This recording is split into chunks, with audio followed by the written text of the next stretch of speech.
Boom! Good afternoon. It is afternoon in the UK, wherever you're at in the world, whatever time of day it is. You are welcome to the Team Superdad podcast live with myself, Johnny Jensen, creator and founder of the Team Superdad community and the Hero Academy program. Today, we have got an amazing subject. And I say amazing because it is actually part of the tagline of the podcast is health, wealth, and happiness. And my guest today, Mr. E.A. Csolkovits, all the way from Chicago, which is a funny story in itself, which we'll get into. Is not just a man who can talk about this, but is a man who has lived this truly more than most. And I'm so excited to be able to share with you his journey, his wisdom, and hopefully a few laughs along the way. Let's do this.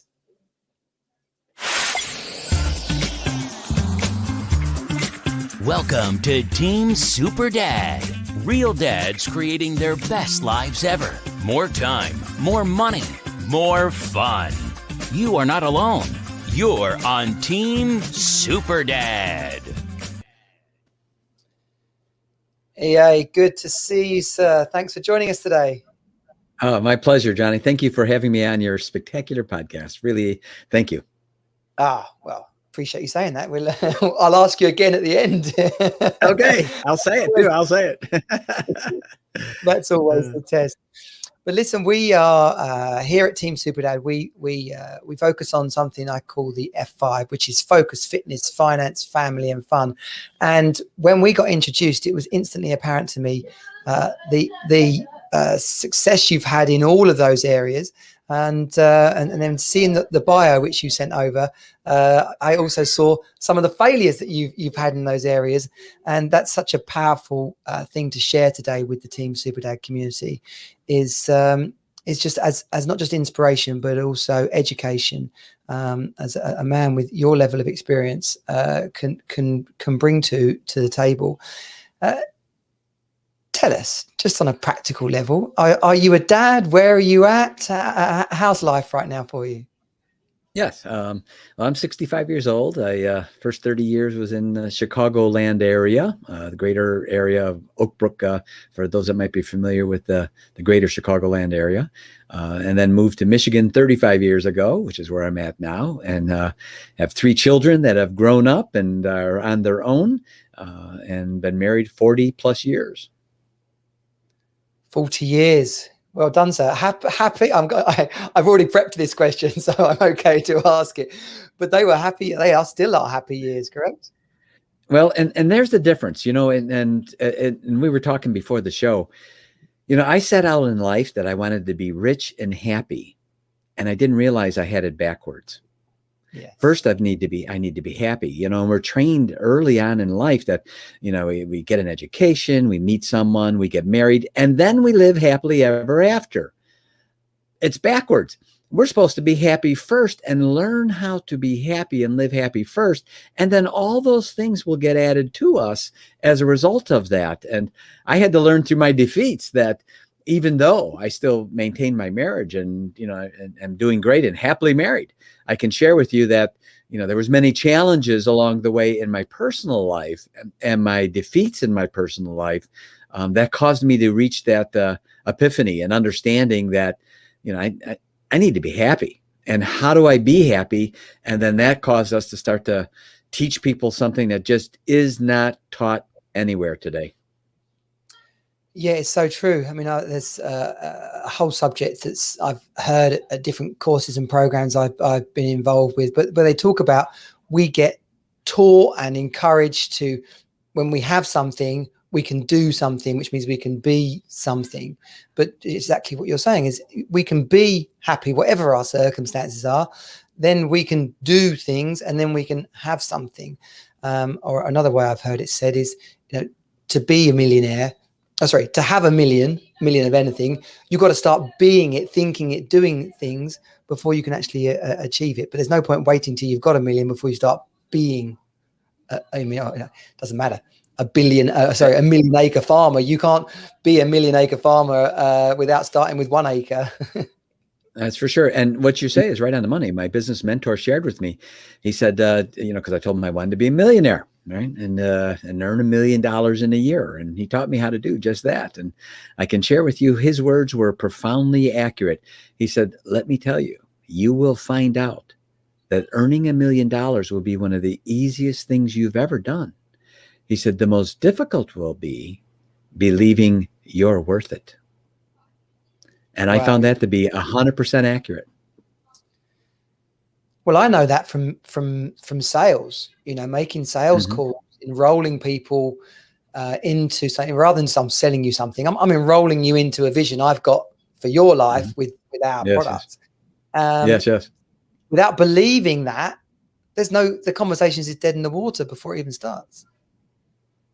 So true. And I found that to be it was exactly the way he said it. And, in retrospect, because cliches are cliches because they're usually true, not always, but usually. And certainly hindsight is perfect vision in many ways. And because of the defeats in my life, I was able to learn while being mentored that there's a critical part today that is not being taught, and it represents 2/3 of our happiness and a big part of our life.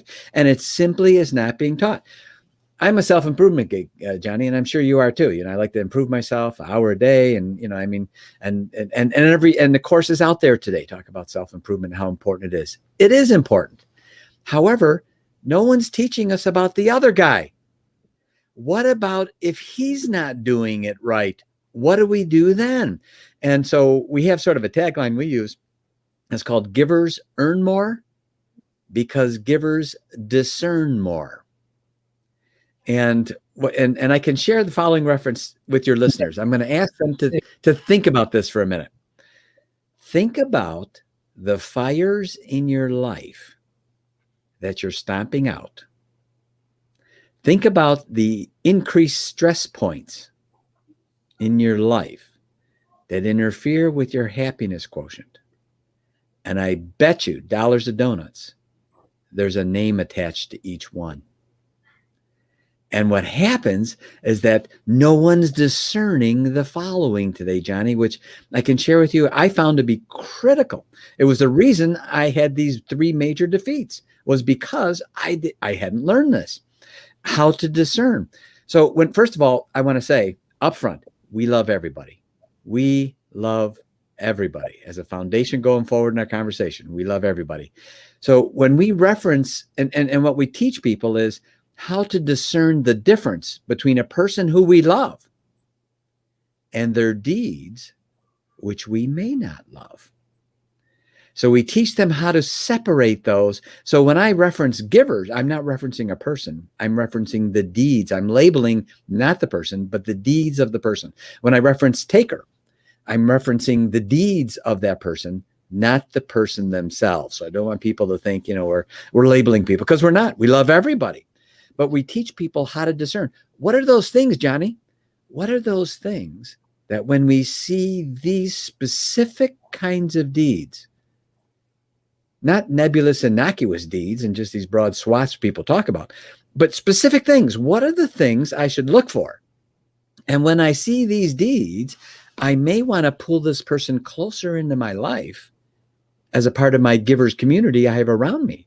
And if I see certain other deeds, specific deeds, when I see those, maybe I should consider respectfully distancing myself from those deeds before I become what we call unwilling collateral damage. And what happens is that these same things, Johnny, in our business life carry over in our family life because of the stress, because of the fires we're stomping out. The man comes home, asks the wife, "How was your day?" And he goes, "Man, I just had the worst day ever." Because all day long he was stomping out fires. Why? No one taught him up front what should he be discerning, because there are ways where he doesn't have to be in that fire and stomping it out. But no one's teaching us how to discern. Got that. So, and by deeds, we're talking about things that people do. And it's Exactly. Yeah. So just to kind of give some context to this is where you're at now, and it's part of the teaching that you do at the Givers University.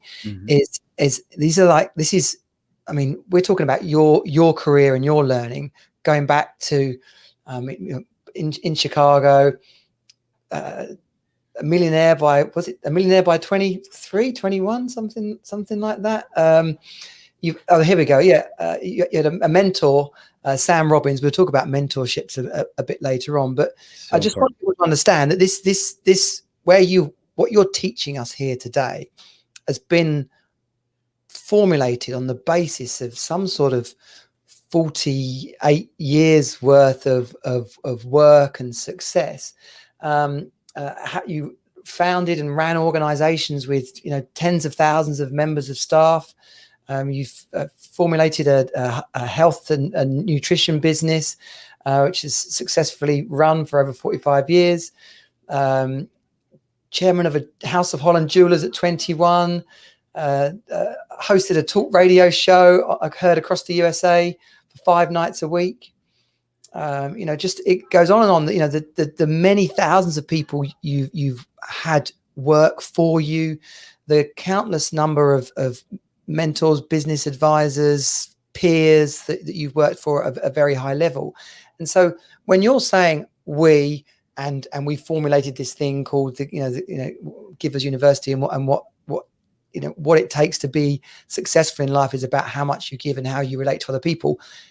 This comes from an incredibly deep basis of knowledge and experience. You're not just some dude that's come up with a random coaching program here. I really want people to realize that, and that's one of the reasons why I'm so feel so privileged to have you on today, because many dads will be having ideas about creating a business, and they won't have found the guts quite yet to go and do it. Many people may have started a business and it might not be going quite as well as they want it to, or even they've got married and it's not going quite as well as they want it to. So, a lot of what we're going to get stuck into here is, and what you've already started, is about the inner dialogue and the outer actions that can lead to the kind of success that we all desire, the health, wealth, and the happiness. So, what is a giver and what is a taker? You just started to sort of précis that as a second ago. Well, great question. And we discern them, the distinction, and we've proven statistically that 20% of the population are givers. They're wired as givers. Johnny, you put them in any situation, doesn't matter what it is, family, business, social, no matter what the situation is, in a short period of time, they will begin to figure out ways, and they will begin giving to it, investing in it, helping it, and increasing it. They're givers. They're wired to do that. That's what they do. Conversely, on the other side of the Grand Canyon is what we call the takers. And remember, we're not labeling people. We're labeling the deeds of people. And 20% of the population are also takers. That means you put them in any situation, and within a short period of time, they will figure a way of taking from it spiritually, mentally, monetarily, financially, emotionally. And it's those parts that cause challenges and friction in life, in families, in business, in being a great father or not so great father. And what we do is we look at the symptoms, and then we realize and we analyze what the cause is. As an example, if I had a cold right now, some of the symptoms would be maybe my eyes would be itchy, my nose might be runny. Those are symptoms. Everyone knows those symptoms can be a sign of having a cold. The cold is the cause. So what we do is we look at the symptoms and we say, identify these symptoms that people are doing. And then from those, you can determine the causal of that person. And then from that, you can discern, do I want them closer in my life? Or am I about ready to become unwilling collateral damage that will increase my stress level straight up? My productivity will go through the floor, and I'm going to carry that over and bring it home to my family and everyone else. So we teach people how to discern these things so that they can increase their productivity and increase their happiness, because now they're discerning up front and they're not in that situation when it happens. Yeah. And I guess that does a lot of unhelpful judgment fall into play when we're reacting to those kind of people? Do we make poor decisions in those situations? You used the perfect word, Johnny. The perfect word. See, that's why you have such a great podcast. That's it. When you said the word reacting to those things, that's exactly right. Example. In the medical community, if someone's given a prescription or a drug or something, if they say they're reacting to the medication, that's negative, right? It's not working for them. If they're responding to the medication, it's working for them. It's helping them. So when you said the word reacting, you nailed it. You were like Robin Hood, split the arrow with the arrow. And because that's exactly what happened. When people respond to instances because they haven't learned how to observe, increase their awareness level, and discern, they are automatically put in these reactionary instances. And because of that, they lose it. And when we discern and we observe and we're in our awareness level, first of all, most people don't even have that. It's because it's not being taught. Our lives are so fast today, Johnny. Got businesses coming and closing and opening faster than ever before. Products coming and going and being antiquated faster than ever before. So what do we have left? Our relationships. Yeah. And no one's teaching us how to discern who do you want to have close to you so that your happiness level and productivity and your family life and all those things go up. And who do you maybe want to consider begin to respectfully, not nasty or, being rude or insensitive, but just maybe not being available. And what are the things, specific things you look for so that maybe, just maybe, you may want to consider respectfully distancing yourself from them so you don't become that collateral damage and stomping out fires all day and not doing anything else. Yeah. And just for people that want to get an idea of this for their own life, like practically speaking, rather than wait till the end of the podcast, I'd like to put this up front. You've got a questionnaire that people can go and get for like a personalized sort of results that people can go and get for free, correct? Yeah, absolutely. It's actually a 7-question quiz. Okay. Simple, fast, less than 5 minutes to do. And the name of the quiz is called, What is Your Givers and Takers Awareness IQ? And the 7 questions, they're simple, easy, fast. Actually, a lot of people, sort of find a chuckle here and there in it. But what it does is it looks at a person's ability to observe and be aware and the beginnings of discernment. And then there's an actual assessment. There's different assessments based on what the answers are to their 7 questions. And they're multiple choice. They just click, and select the answer that's sort of best for them. And then from that, they get an actual assessment. It's all free. We want them to do it because we're givers. That's what we do. And then also we give them some things that are really valuable user tools in the next few days after. There's, like, as an example, I have 3 major defeats, and each one caused me to write a book. And that's how they came about. In the first book, we talk about what's called the Giver's 25 Do's. What are the things that givers do, the things they do, their deeds, that we should be watching for?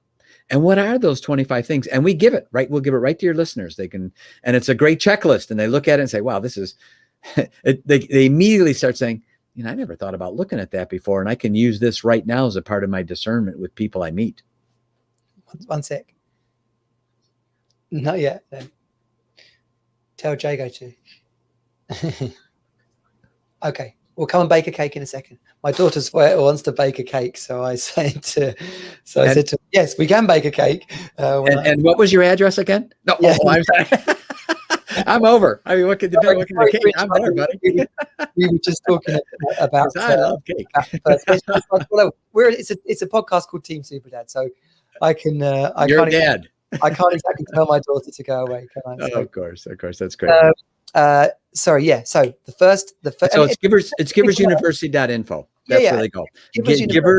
Givers University. It's plural. www.giversuniversity.info. And when they go there, they're actually on the first page. They're on the first quiz. They're on the first question already. So it's that fast. They go right through it.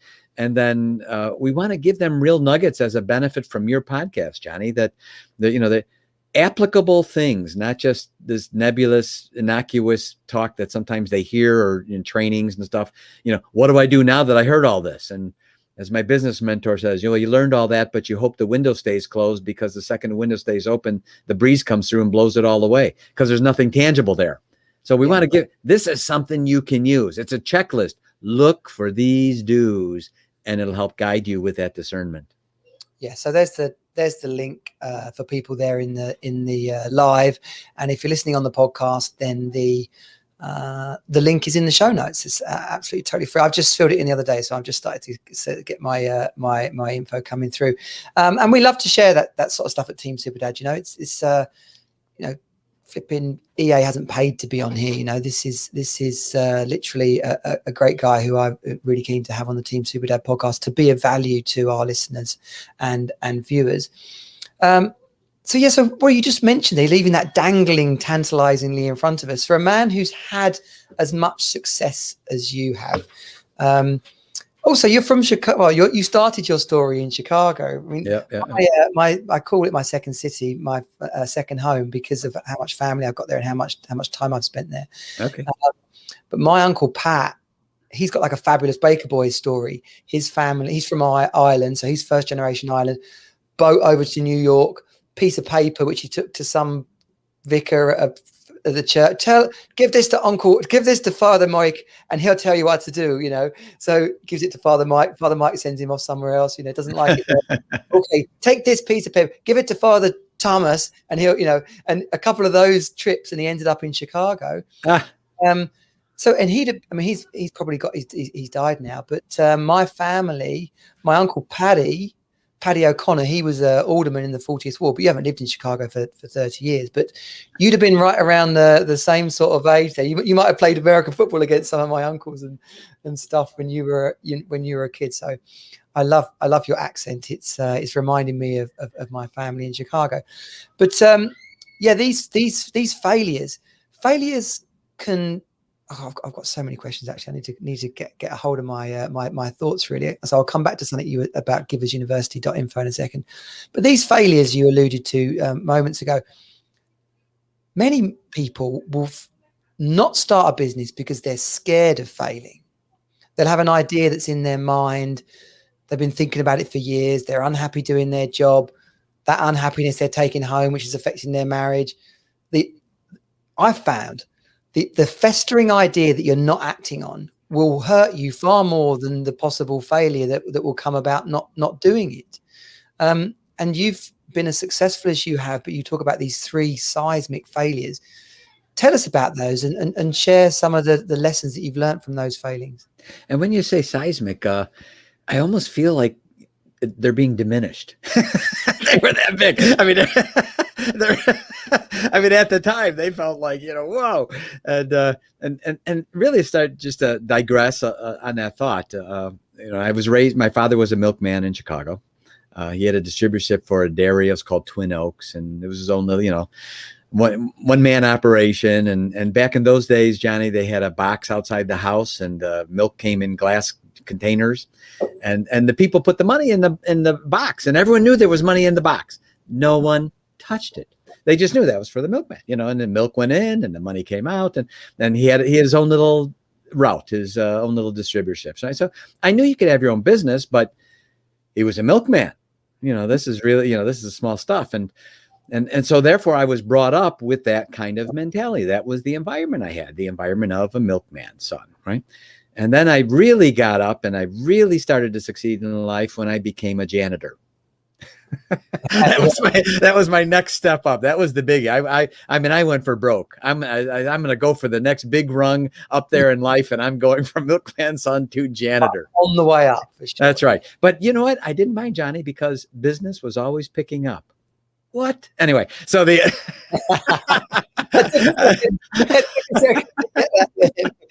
anyway, so here I was as a son of a milkman, and then I became a janitor and worked for a janitorial service in Addison, Illinois, which you're probably familiar with, right?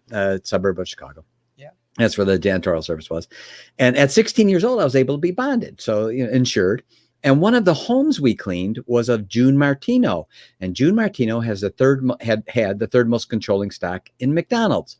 And if any of you, well, she's passed on now, but no, I realize that. But how? Yeah. That's What, did she have old money? She bought in early, or what happened? I'm gonna share the story because of how I got it. And so what happened with June was, I was in there every week cleaning her house, and she seemed really nice and comfortable, and she didn't seem like she was some kind of alien or superhero or real uppity or anything. She actually seemed really approachable, But I thought, man, this is June Martino. She's Ray Kroc's personal secretary. In the movie, The Founder with Michael Keaton, I love that. you see him talk to his secretary, June. That's her. I mean, that's not really her. That's an actress, but that's June Martino. That's the lady that I'm talking about, that I cleaned her house. And so, and she saw me every week because I was in there cleaning. So she knew who I was because every week. And so one day she was in an extra good mood, Johnny. And I thought, oh man, this is my chance. I'm going to do it. And I just took up every bit of courage I had because this is June Martino and I'm approaching her and I'm a snot-nosed 16-year-old. And I said, June, can I ask you a question? And she goes, well, sure. And knew who I was. And she sort of looked at me to the side. And I said, could you tell me about it? And she said, about what? And I said, McDonald's, how it all happened. I'm not kidding, Johnny. She put her arm around me, brought me in the kitchen, and the entire day told me the entire story from beginning to end.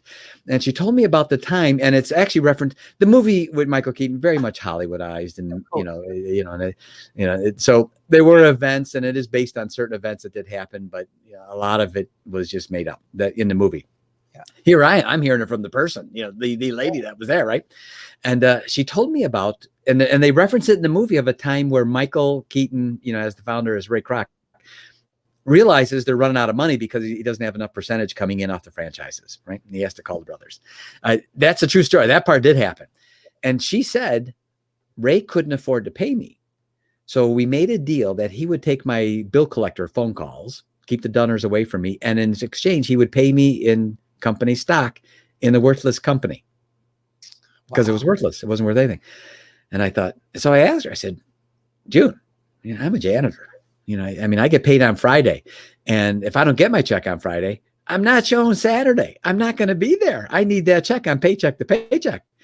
Why did you do it? And I could tell, Johnny, I asked her a question. Here's this little 16-year-old. I just asked her a question no one had ever asked her before. And there was this vacant look as she stared at me, and I could tell she left. Mentally, she was gone because I had asked her a question to make her dig deep and didn't realize even what I'd done. And the answer she gave made the hair stand up on the back of my neck. Not only what she said, but the way she said it. When I asked her, why did you do it? Why'd you work for this company getting worthless stock and not making money, not getting paid? Her answer to that question was, because I believed in Ray. And I thought, and my first instant thought, Johnny, was, I got to find me a Ray Kroc.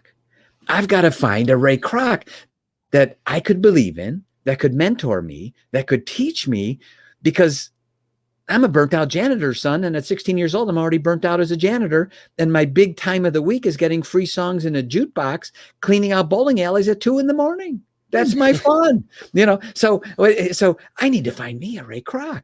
And it wasn't 2 or 3 months later, I found my Ray Kroc. Wow. And that was the Sam Robbins. Yeah. Robbins. Yep, exactly. So it's, in the world we live in today, the idea of getting a mentor, finding a mentor, it seems nowadays that people put it as a job title and not as something philanthropic they do for a young 16-year-old they believe in. But it's still possible. Do you think it's still possible to inspire someone with more experience than you to be your mentor, to be that accountability, to be that advisor? Well, it's one of the things you're doing with your great podcast. You really are doing that. I mean, you really have, I could label your podcast as a mentor podcast. There's not enough people teaching dads how to even be dads today. Everyone's role is all goofed up and all blurred, and you don't know who's what and doing anything. And it's getting faster and faster. And because it's getting faster and faster, that's working against the mentoree relationship. Yeah. And people actually doing that. And that's one of the great things I think your podcast is bringing to people, to make it stop, take a look, and don't lose sight of the things that are so important when we get caught up with all these fast things of life. Yeah. And I appreciate you saying that. Thank you. And that's why we have the F5: focus, fitness, finance, family, and fun. Is that they're not individual pieces that you can pick and choose from. If we're going to achieve happiness in our life, and some people might say we don't need money to be happy. We covered that bit already, but I think it's Jim Rohn said, money's not everything, but it's right up there with breathing. uh, and my dad says to me, son, whatever's going on, make sure you're having fun. And that's an attitude as well, and that's a way of being. But people do get lost in all this right now, working so hard to create happiness, failing to realize that their wife is falling out of love with them and their kids don't even know them. That's not happiness. Way too much today. Way too much today. Yeah. But the idea that we can have it all, I get really frustrated when people say, well, that's ridiculous. You can't have it all. Because I think that's just as much an attitude. And you used the word vibration earlier on in the show, saying like, well, if you keep thinking that, well, then you're blooming well going to create that. We actually become our own self-fulfilling prophecies. Yeah. Because of those things, like you just said, and when people talk about, failure, I've had a failure in life, and my business mentor said one of the first things when he heard me use that word, he said, relabel that word, give it a new definition. He said, because failures, there's an eternal feeling with it. He says, temporary defeat. He said, make it temporary, then build on it. And he gave me the following phrase, which I'll never forget. He said, every adversity carries with it the seed of an equal or greater benefit. So if we want those seeds, don't be afraid of the temporary defeats, because those temporary defeats bring those seeds with them. And those are the things we build on. Yeah, so true.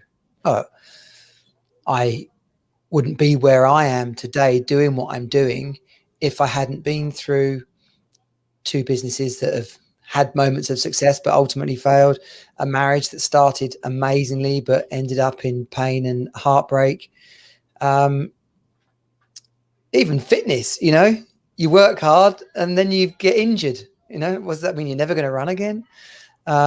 You might just learn that you need to stretch properly at the end of it. And I know from the dads in the community and dads I've coached, people we work with, this idea of, I want to start something, but I'm so worried it's going to fail. I feel that as well. I'm not here as some Jedi guru who doesn't have those feelings, but we have to push through them. We absolutely have to push through them. And as someone who's founded and run a multitude of successful businesses, how do you keep going? You had to learn this, right? You had to learn that failures are just a stepping stone to success, but you had to learn that along the way. So what were some of the breakthroughs that you had in overcoming, in inverted commas, failure? Well, I can share with you my first defeat if you want, which was, certainly seismic. And when I share this little clip with you, informationally, I'm going to ask you, what are the odds of this happening? Because I know you're going to be astonished, because I was as it was happening. Years ago, they had a thing on the desk when, before voicemail was digitized. I had and you might have had one too, I don't know, but it was a machine that sat on a desk, and on the left side was a little cassette tape, and that was my outgoing message. And on the right side was another little cassette tape, and that was for all my incoming messages. And when I left home, I would turn the thing on, and when I came home, if there was messages, the red light would be bleeping, and then I would play back my messages, right? A voice recorder, basically. It was an actual machine. It wasn't the classic answer phone. Yeah, exactly. And I owned, while being mentored, separate from that, I owned a training company in the greater Chicagoland area, and had a partner, 50% partners. And the company was doing very well. We were doing trainings for other companies, other firms. And I left home for about an hour and a half. I came home, and my 60 minutes of messages was used up. And I thought, oh my God, because my machine was voice actuated. So that means as long as someone's talking, it'll keep recording. So some kids got a hold of it, because the kids did that sometimes, and they were just playing and left messages. Wow, was I in for an awakening. The gentleman that called when I had left home was my 50% business partner in his training company. Right? And this was my business mentor. I was being mentored separately. And he was leaving a message. And back then, Johnny, when someone was calling you, while you were talking with someone else on the phone, you'd hear this little tone in the background. It went beep, beep, and let you know someone's calling you, even though you're talking to someone else on the phone. Oh, right? like a call waiting. Yeah. Yeah, right. If you had call waiting, call conferencing, something like that. So I could hear when he was leaving me the message, the tone in the background that someone was calling him while he was leaving me this message on my voice machine. Well, when he answered the phone, he hit his receiver so fast and said hello, he put my machine on recording with him and this other person and recorded the whole conversation. That wait, that's only part of it. Oh, good. I know. Conversation for 60 minutes. And what was weird was the conversation was almost exactly 60 minutes. How much room I had on the tape. They talked about step by step what they were going to do to take me out of the picture and systemically take over the company. Wow. I have to tell you, it's something else, Johnny. When you hear it in their own words, it adds a new dimension than hearing a third party. I'm hearing their words as they're talking. So, man, you want to talk about an emotional roller coaster. I thought, oh man, this is just, this is craziness. I mean, I was so blindsided. There was nothing that told me this was happening or going to happen. And so it was full blown, hit me from the side. I thought, man, what am I going to do? And I listened to it again. And I thought, man, because the first thing was just disbelief. How could I even be hearing this? I'm hearing his own words, Johnny. Yeah. So there's no deniability or anything. And now, so I thought, I've got to listen. What did my mentor teach me? Now, one of the things he taught me was don't allow my emotions to rule my intellect. Right? I should have emotions. That is gold. Yeah. Not just for business, relationships, parenting. Oh, that is gold, sir. Say it again, please. Don't allow my emotions to rule my intellect. Yes. Because when our intellect is controlling our emotions, we're in responsive mode. Yeah. When our emotions are controlling our intellect, we're in reactionary mode, and we want to be responding, not reacting. So I thought, all right. So I'm thinking about my business mentor told me, and I thought, you know what? Clearly, this guy's not going to be my partner. I mean, he's already out the door, and he's, I don't even want to be in business with him. So after a sleepless night, I said, I met him the next day, and I said, Jim, you have to buy me out. I said, we've got 7 days. I'm going to do something with my business mentor. We need to reach an agreement. I'm leaving. You need to buy me out, which immediately ruined all of his plans. That just stopped it all. And it was true. I did want to do something else with my business partner, so it was accurate. And I just didn't expect right at that very moment.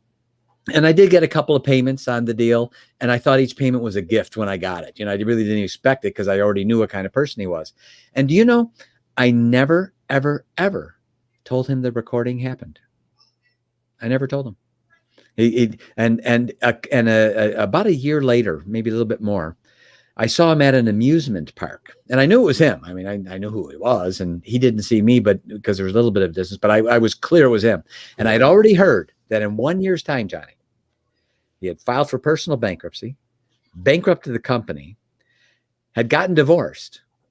And when I was looking at him, he looked like he had aged 20 years. And yet in that next year, my income doubled. And I can share with you something that's having to do with takers. Takers carry with them their seeds of their own destruction. We call them the 3 Ds of takers: defeatism, disruption, and destruction. And when you have a taker in your life, you are about ready to become an unwilling accident, an unwilling participant, and collateral damage in those 3 Ds if we don't discern. So I thought, Johnny, man, how am I going to stop? I don't want to be in this situation again. What was I missing?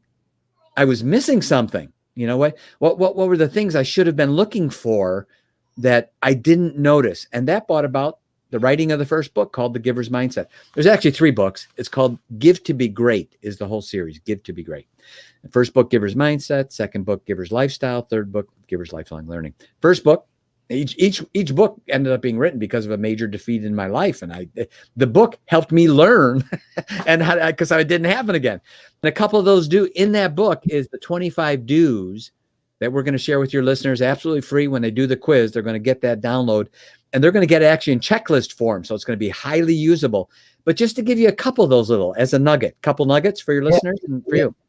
Yeah. Well, no, this is important because the test is really great because it's practical. Like, I do want people to, anyone who's been listening, thank you. You're watching 40 minutes in. There is practical stuff here. This is a nice conversation with me and EA, but this is practical, actionable information, because the idea of how do you get success, how do you create success, it's as much about how you're being as what you're doing. And these things that EA is sharing with us are exactly that. It's how we're being in our business and in our relationship that makes the difference. Yeah. And when we reach thank you for saying that. When we reach the point when we are no longer able to say, how do I do that? Because the answer is self-evident. We're at the point. We're at the actionable thing, because up until then, with so many things we hear today, and everyone's teaching self-improvement. And I mentioned, I love it. I love self-improvement, hour a day. And I know you do too, Johnny. And I'm sure many of your listeners do. But we need to learn and teach our children also how to discern, so that later on in their life, they don't become that unwilling collateral damage because they had a taker in their life. They didn't know what to look for. So here's a couple of those nuggets of the 25 do's that they'll get. One of the things that you can see with a taker, they are not willing to delay gratification to increase their returns.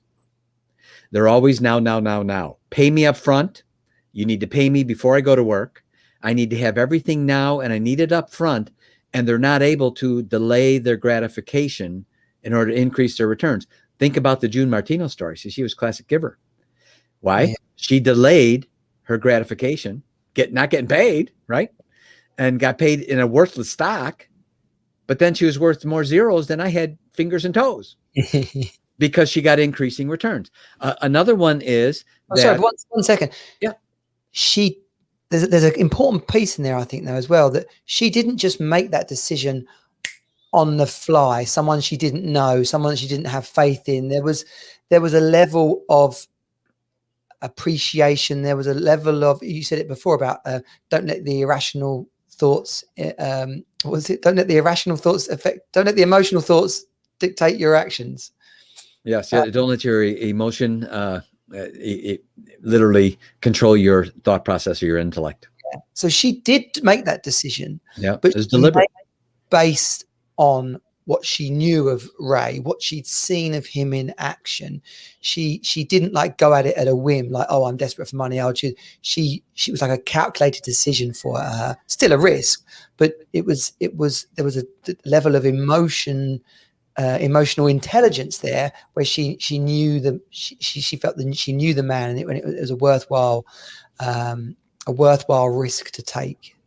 Exactly. And so one of the things then is, be willing to delay gratification to increase returns. When you see someone who's not willing to delay their gratification, now you're going to start discerning. I'm seeing what they're doing here. Another one is that on the list of the 25, be willing to do the thing to get the thing. Now you think, what does that mean? Be willing to do the thing to get the thing. Well, the rest of the statement that we teach in the book is be willing to do the thing to get the thing, or don't be willing to do the thing and get something else. That's the whole statement. So a giver is willing to do what is necessary. They're willing to, and it's not about paying the price. Everyone tells you got to pay the price. No, you don't have to. You can enjoy the price. When you have the right mindset, you can enjoy the price. You don't have to pay it. Everything in life has a cost associated with it. Everything does. There's nothing that doesn't. There's no exceptions to that. And everything every thought we think has a cost, has a result. Every action we do has a result, and there's no exceptions. So a giver is willing to do the thing to get the thing, and by contrast, a taker is not. They're not willing to do what is needed, yet they say, I wish, and they play the victim card. I never got this. And actually, it's not that way. A giver doesn't play the victim card. So those are just even two of the morsels that are on the 25 checklist. Yeah. And I guess a statement like, or a question like, what's in it for me? That will tell you straight away. That's that second point you just brought there. Exactly. And with that, we also, right on your point, Johnny, right on your point. When a person says, well, it's just business, I start running from them right then. Because what they actually just said to me was, I don't care what I have to do to take advantage of you. Yeah. That's what they just said. And that leads me to another point, if I may make it, and that is as follows. When you're a giver, people may take advantage of you, but you are never diminished. People may take advantage of you. It's going to happen, but you're never diminished because they did. You'll get back what you gave, maybe from another person, maybe from another circumstance or another event in your life, totally unrelated to the person that took advantage of you. So when you're a giver, people will take advantage of you. Expect it, but you are never diminished because they did. Yeah. That's like being true to your values. I believe this, and I talk about this. It's being true to your values and trusting that honoring those values will continue to attract people who share those same values towards you. So rather than falling on your sword and deciding, okay, well, I've been treated bad, I'm going to start to treat people bad. I can see what you just said there is accept it, clean it up the way that you feel is right and appropriate, but then move on, expecting good opportunities to come from that mess, rather than it's the end of the world, nothing good's ever going to happen again. Which I guess is going back to the point earlier about when we fail, it's not a failure, it's just an opportunity. It's just the next opportunity coming our way. Exactly right. And if I can share my second major defeat with you, I'd love to. I mean, so here I am, 1989. 1989. The thing is, someone says that date, right? I'm 47 now, right? So someone says that date. In my mind, it's kind of like, oh yeah, I remember that. Yeah. And then now, oh my gosh, that was 20. You know what gets me, Johnny, is I hear on the radio and they say, we hope that you liked our visit with the classics on the radio here. And I'm going, I knew all the words of that song. Yeah. That's not an old. When did I become a classic? That's not an oldie. Yeah, that's cool. I know. So 5 years ago. Yeah, exactly right. So I was 33 years old, 1989. And that was and what I'm about ready to say, Johnny, is not to be braggadocious to any of your listeners, but to simply edify how fast things can come into our life and also how fast they can leave. Yeah. And that those things should not define us. So here I am, 1989, 33 years old. That's the first year in my life that after I paid personal income taxes, I had $1 million left over in my pocket. That means, that's personal income, not business. Personal income at the end of the year, I paid my tax and still had $1 million in cash left, right? So 33 years old. Net income. Net income. And with that, I had 2 corporate aircraft. I became a commercial pilot because I wanted to fly myself. And I had a limo, my own limousine that I owned, a full-time valet that drove me around. And I'm 33 years old. I'm a snot-nosed kid. And I'm thinking I'm King Midas. You know, this is going to live forever. Everything I touch is going to turn to gold. Man, it could never get better than this. And it's going to go on forever. The president of that company was paying him $1 million a year. His company car, we bought him as a company car, a Silver Spur Rolls Royce. That was his company car. And then I learned something, Johnny. It's one word. The word I learned is called greed. Whew. Boy, did that one hit. As president of this company, Bob, $1 million wasn't enough. Beside the fact that my mentor and I started this business, and it was just the 2 of us, literally just 2 of us in the beginning. Yeah. And we built the whole thing, 20 offices, 20 countries. I mean, this was no small operation. And he feels in his own mind, because everyone, they justify the things they do. And so because of that justification, I thought, well, this should be mine. And $1 million isn't enough. I could be making 10 million. And by the way, 1 million back in 1989 is over 2 million today. Yeah, exactly. I was thinking that. Yeah. Yeah, it's well over 2 million. All right. And so, and I could have, and he's thinking to himself that he could have a fleet of Rolls Royces, not this. So he systemically, and because he was the president of the company, he was able to hide many, many things covertly and ultimately destroyed the company and me as collateral damage, and just did awful in an attempt to take over the company. It actually just destroyed, because takers carry with them the seed of their own destruction. They always do. Not 5, 10, or 0.5% or once in a while. 100% of the time they carry with them the seed of their own destruction. That's one of the 3 Ds, the last one. So all those things, the planes, the limo, gone. They were gone. Wow. And I thought, man, how did this happen? And I just scratching my head thinking, what did I miss? And then that's what caused me to write the second book, which is called The Giver's Lifestyle. And from that developed the 30 habits. What are the 30 habits that a giver does over and over again that we should be observing and seeing when they do it? And what are the 30 habits of takers? So in that book, we actually talk about the 60 habits. There's actually 30 and 30.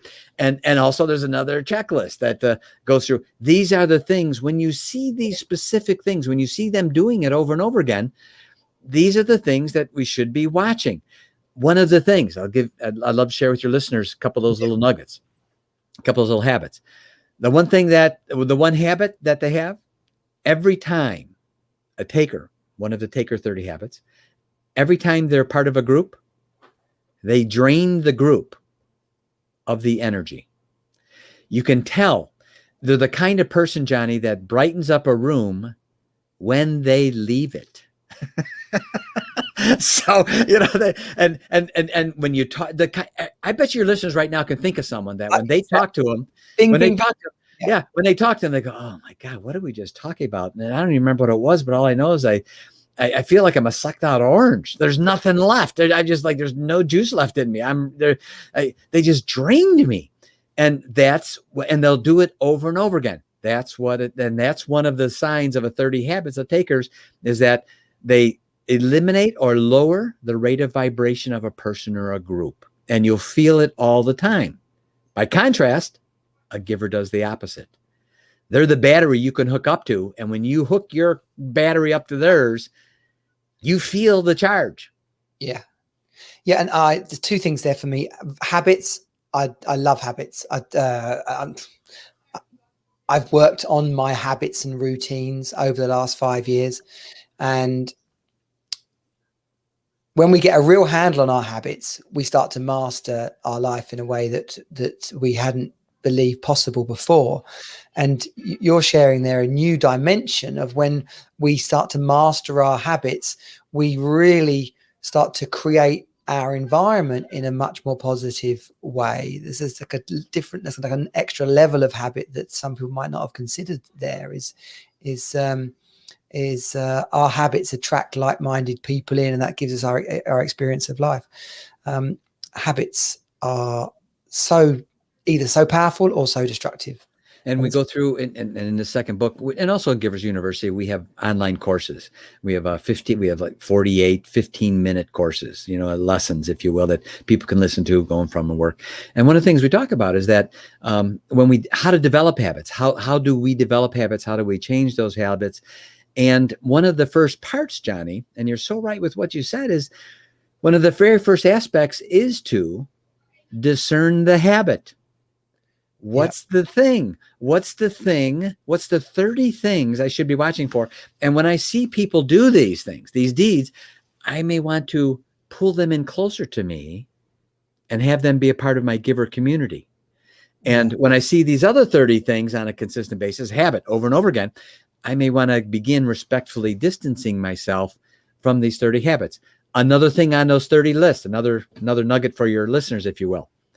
A quick reference is you will see takers very quickly make their word and keep it for short durations and change it fast. In other words, a giver will treat their words, when they give you a commitment, a giver will treat their word as though it's an oath. They will treat it as a full commitment. It's their bond. It's a vow. By contrast, a taker will say, oh, yeah, yeah, yeah. And they will change their word very, very quickly to the point that you can no longer count on what they say. And when you see them doing it over and over again, that when you see that part, you see them over and over again. You look on your checklist and say, yep, they change their word quickly. They give their word, they say, oh, yeah, yeah. But then it's almost like just to get a yes and leave. And then they change their word, never planning on living up to it anyway.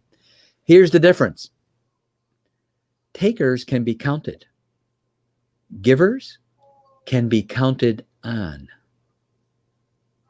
Yeah. Okay. Big difference. I mean, I'm lost for words, right? Because that's when I think about the people in my life who I know I can count on, and they stand out. The level of love and trust and faith, and equally our commitment back to them is so much greater. And so I guess we can all ask ourselves, how do people look at you? Are they looking at you as a giver or a taker? And I guess to answer that, you have to look in the mirror first of all and say, how do you relate to yourself? Boy, what a great point. And also we mentioned in these same checklists, we say the first thing is these are great for a self-assessment. You know, am I doing these 25 do's? You know, am I doing these 30 habits? And here's another thing that's great. Someone can be in temporary taker mode. I have been, right? I know exactly what that is. So we teach them how to do what's called a data reset, DATA, declare and turn around. And we teach them how to do that data reset so that they can get back into full-blown giver's mode, even though they're wired as a giver. But now for some reason, whatever that reason is, they have found themselves into being temporary taker mode so they can get back into giver's mode. And we teach them how to do that. And all this begins with that simple 7-question quiz. I mean, we love to be able to invest in people, and it's real simple, Johnny. Givers gain, takers lose. That's the way it works. Givers gain, takers lose.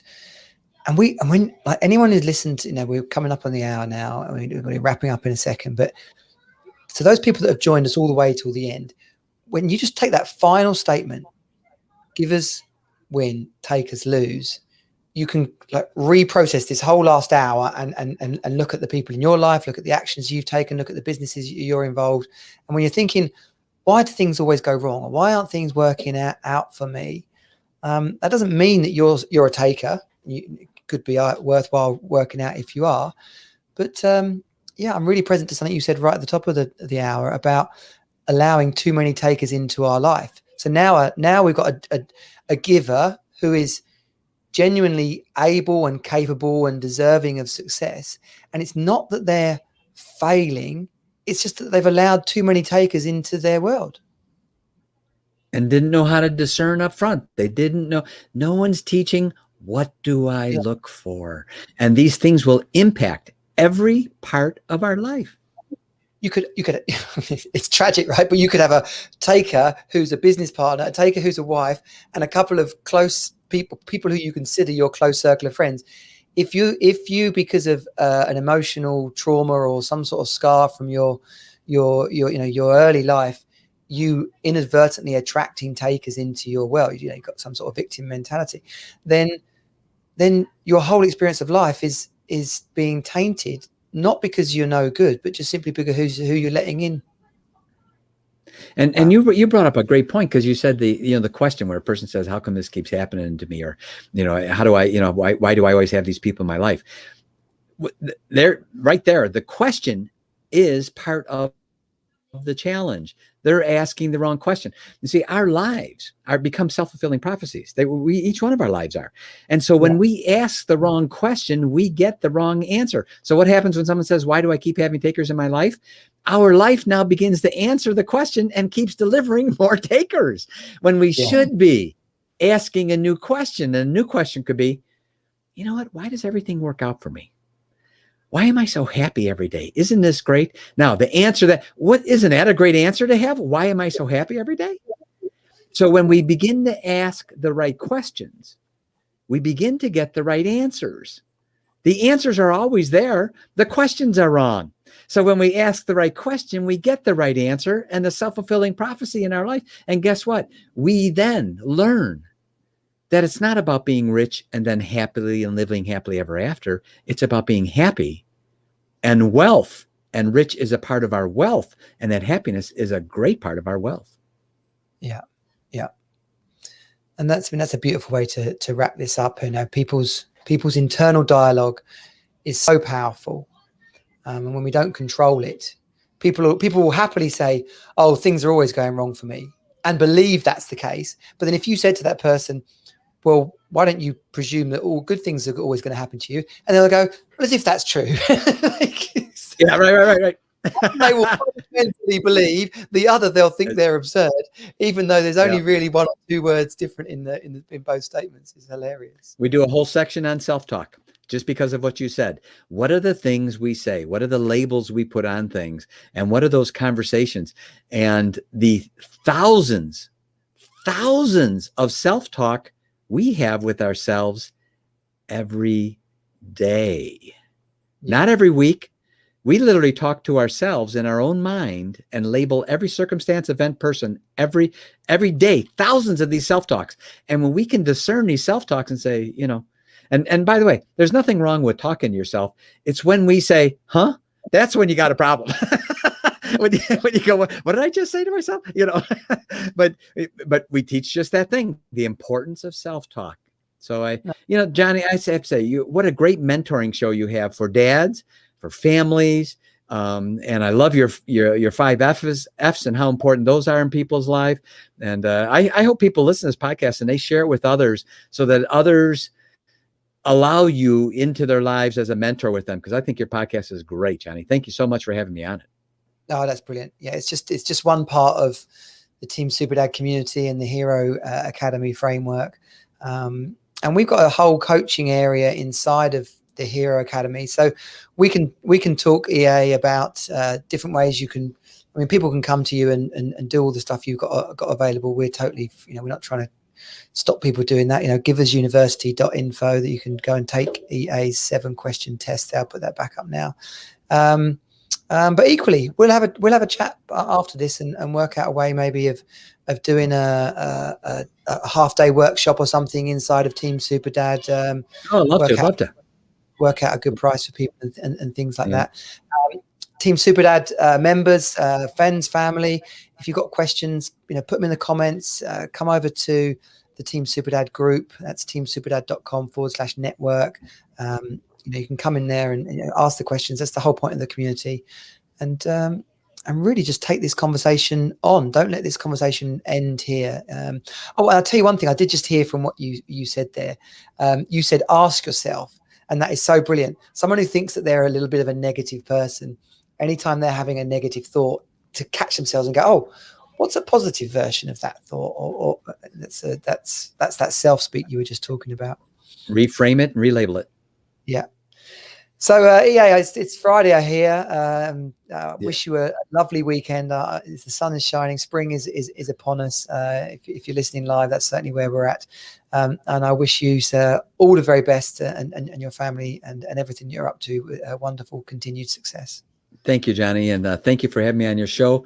And to your listeners, I pray that they share your show with others because you're just the part of being a dad today is so important. And, the way families have become so separated and disheveled and for you to be able to really step up, which is what givers do, and say, I'm going to do something about this. I want to bring information and help this with people. It's a wonderful thing. So thank you very much. And thanks for having me on the show. And I would submit to you and to your listeners, have your best day ever. Awesome. Cheers, EJ. See you on the other side. Bye. Thank you. This has been Team Superdad. Find us at teamsuperdad.com. Join the program and create the best life ever for you and your children. You are not alone. You're on Team Superdad.